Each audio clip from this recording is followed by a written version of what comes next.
Hey guys, এখন স্কুলত এজন মাষ্টৰে ক্লাছ ল'ব গৈছিলে। তেওঁ মেথমেটিক্সৰ মাষ্টৰ, ইংলিছ টিচাৰ এবচেণ্ট থকাৰ কাৰণে তেওঁ গ'ল গাঁৱলীয়া স্কুল, হাইস্কুল। তেতিয়া তেওঁ এটা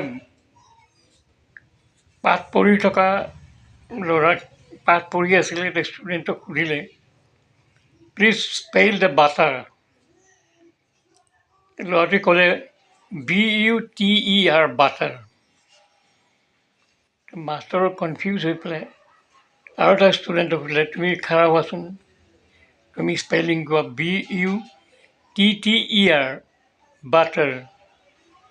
তেতিয়া মাষ্টৰে কনফিউজ হৈ গ'ল, মাষ্টৰে নিজেও নাজানে what is the real spelling of the butter English word. তেতিয়া সুধিলে যে প্ৰথম ল'ৰাটোক যোনে BUTER দেউতাই ক'ত চাকৰি কৰে, বোলে ছাপ্লাই বিভাগত।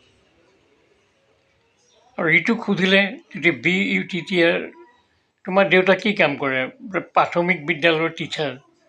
আৰু তেতিয়া সি টিচাৰে ভাবিলে যে ধনী মানুহৰ ল'ৰা ছাপ্লাই ইনস্পেক্টৰ, গতিকে মাখন চাখন খাই থাকে, ইয়াৰ বানানটোৱে কৈছে BUTER। এই শিক্ষা ব্যৱস্থাই আমাক ক'লৈ লৈ গৈ আছে।